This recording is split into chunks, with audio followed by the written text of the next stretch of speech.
আজি গোটেই অসমত জেগাই জেগাই অজস্ৰ অবৈধ কাঠফলা মিল আপোনালোকেতো সবেই জানে। ৰেঞ্জ অফিচাৰজনে নজনাৰ কথাই হ'ব নোৱাৰে। ডিএফ এজনে নিজৰ এৰিয়াত কেইটা কাঠৰ মিল চলি আছে নাজানিব নোৱাৰে। কেনেকে চলি থাকে, কিয় চলি থাকে? যদি চলিছে আমাক কাঠৰ প্ৰয়োজন আছে, তাক লিগেলাইজ কৰিবৰ কাৰণে কি বুদ্ধি আছে মোক দিয়ক। কাঠৰ মিল বিলাক যে গাঁৱে ভূঞে এতিয়া আপুনি বৰপেটাৰ এনেকুৱা অজস্ৰ অঞ্চল আছে, মই আপোনালোক নাৱৰে লৈ যাম, ওলাব।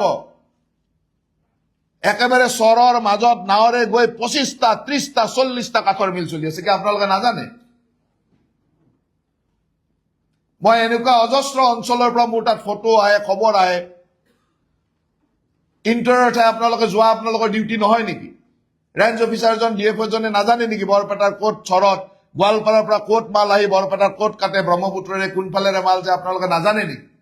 সব জানে, কিয় নকৰে? সেই ধৰণৰ ক'ত কিমান কাঠৰ অবৈধ মিল আছে মোক ইমিডিয়েট ডাটা আপোনালোকে ইয়াৰ পৰা গৈয়ে দিব লাগিব। ডাইৰেক্ট মোৰ অফিচলৈকে পঠাব যে ইমান অবৈধ মিল আছে। তাৰ পিছত যদি গৈ মই কোনোবা জেগাত এটাও মিল দেখা পাওঁ, তেতিয়াহ'লে তাৰ ওপৰত ইমান বেয়া একশ্যন হ'ব যে তেওঁৰ কেৰিয়াৰটো তাতে শেষ হ'ব। লিগেলাইজ কৰিবৰ কাৰণে যি কৰিব লাগে কওক যে এইটো এনেকে লিগেলাইজ কৰি দিব পাৰে, মানুহৰ হাৰাশাস্তি হ'ব নালাগে। আপোনালোকে অবৈধভাৱে নিজৰ ৰেভিনিউ লৈ পেলাই তাক লিগেলেতো কৰি আছে। গভৰ্ণমেণ্ট ৰেভিনিউ লৈ কেনেকে লিগেল কৰিব পাৰে সেই বুদ্ধিটো মোক দিয়ক। কাঠৰ যিমান মিল যি চলি আছে, অৰুণাচলৰ পৰা নাগালেণ্ডৰ পৰা যিমান কাঠ চোৰাং কাঠ বিভিন্ন ঠাইত আহি আছে, তাক কি কৰিব লাগে, তাক কেনেকে ধৰিব লাগে, তাক কেনেকে লিগেলাইজ কৰিব লাগে, তাক বন্ধ কৰিব লাগে। কাৰণ কাঠ লাগিব আমাৰ ইয়াত, কাঠো আহিব লাগিব। গতিকে এনেকুৱা নহয় যে তাত একদম কেওছ এটা সৃষ্টি কৰিবৰ কাৰণে আমি ধুমধাম এই কামটো কৰিম, নহয়। তাক লিগেলাইজ কৰিবৰ কাৰণে কি উপায় আছে? কাৰণ আজি অহা বস্তুখিনিতো আপোনালোকে নিজৰ ৰেভিনিউ লৈ লিগেলাইজ কৰিয়ে আছে। সেইখিনিকে আপোনালোকে গভৰ্ণমেণ্ট ৰেভিনিউ লৈ লিগেলাইজ কৰাৰ বুদ্ধিটো মোক দিয়ক। কেনেকে কৰিব, কি কৰিব? কাঠ, শিল, বালি, চোৰাং মিল, কাঠৰ মিল যি আছে, যিমান ৰেভিনিউ লিকেজ আছে, যি 2 নম্বৰী ফৰেষ্ট ডিপাৰ্টমেণ্টত চলি আছে, সেই গোটেইখিনিৰ তথ্য আপোনালোক সকলো এই টেৰিটৰিয়েলৰ ৰেঞ্জ অফিচাৰ আৰু ডিএফঅ বিলাকৰ তাত আছেই। মই আজি সেইকাৰণে টেৰিটৰিয়েলৰ মানুহকে মাতিছো, গোটেইবিলাকক মাতা নাই। পিছত মই ৱাইল্ড লাইফৰ মানুহকো মাতিম, বেলেগ বেলেগকে আমি চবৰে লগত কথা পাতিম। ট্ৰেন্সফাৰ, পষ্টিং, অমুক তমুক এইখিনি সকলোৰে কাৰণে। আৰু সেইকাৰণে মই আপোনালোকৰ জৰিয়তে তেওঁলোককো জনাই দিছো, তেওঁলোকেও আবেদন কৰিব, তেওঁলোকেও মোৰ তাত পঠাব, সেইটো এটা বেলেগ হ'ল। সেইখিনি সকলোৰে কাৰণে। কিন্তু টেৰিটৰিয়েল আজি গোটেই অসমত জেগাই জেগাই অজস্ৰ অবৈধ কাঠফলা মিল আপোনালোকেতো সবেই জানে। ৰেঞ্জ অফিচাৰজনে নজনাৰ কথাই হ'ব নোৱাৰে। ডিএফ এজনে নিজৰ এৰিয়াত কেইটা কাঠৰ মিল চলি আছে নাজানিব নোৱাৰে। কেনেকে চলি থাকে, কিয় চলি থাকে? যদি চলিছে আমাক কাঠৰ প্ৰয়োজন আছে, তাক লিগেলাইজ কৰিবৰ কাৰণে কি বুদ্ধি আছে মোক দিয়ক। কাঠৰ মিল বিলাক যে গাঁৱে ভূঞে এতিয়া আপুনি বৰপেটাৰ এনেকুৱা অজস্ৰ অঞ্চল আছে, মই আপোনালোক নাৱৰে লৈ যাম, ওলাব।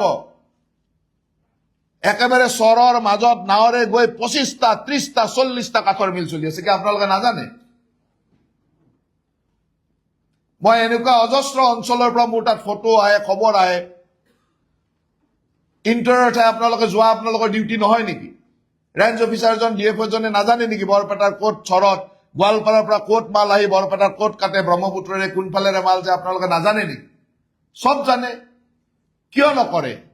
সেই ধৰণৰ ক'ত কিমান কাঠৰ অবৈধ মিল আছে মোক ইমিডিয়েট ডাটা আপোনালোকে ইয়াৰ পৰা গৈয়ে দিব লাগিব।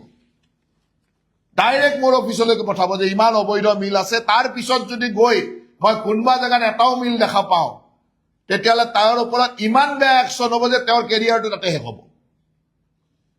লিগেলাইজ কৰিবৰ কাৰণে যি কৰিব লাগে কওক যে এইটো এনেকে লিগেলাইজ কৰি দিব পাৰে, মানুহৰ হাৰাশাস্তি হ'ব নালাগে।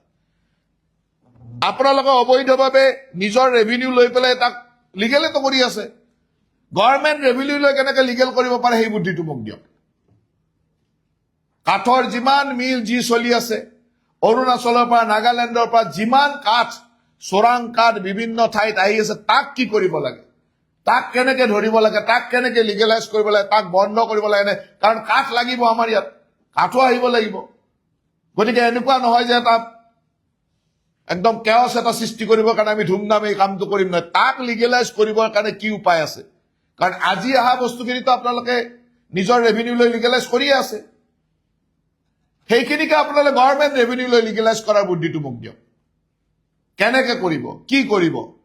কাঠ, শিল, বালি, চোৰাং মিল, কাঠৰ মিল যি আছে, যিমান ৰেভিনিউ লিকেজ আছে, যি 2 নম্বৰী ফৰেষ্ট ডিপাৰ্টমেণ্টত চলি আছে, সেই গোটেইখিনি তথ্য আপোনালোক সকলো এই টেৰিটৰিয়েল ৰেঞ্জ অফিচাৰ আৰু ডিএফঅ বিলাকৰ তাত আছেই। মই আজি সেইকাৰণে টেৰিটৰিয়েলৰ মানুহকে মাতিছো, গোটেইবিলাকক মাতা নাই। পিছত মই ৱাইল্ড লাইফৰ মানুহকো মাতিম, বেলেগ বেলেগকে আমি চবৰে লগত কথা পাতিম। ট্ৰেন্সফাৰ, পষ্টিং, অমুক তমুক এইখিনি সকলোৰে কাৰণে। আৰু সেইকাৰণে মই আপোনালোকৰ জৰিয়তে তেওঁলোককো জনাই দিছো, তেওঁলোকেও আবেদন কৰিব, তেওঁলোকেও মোৰ তাত পঠাব, সেইটো এটা বেলেগ হ'ল। সেইখিনি সকলোৰে কাৰণে। কিন্তু টেৰিটৰিয়েল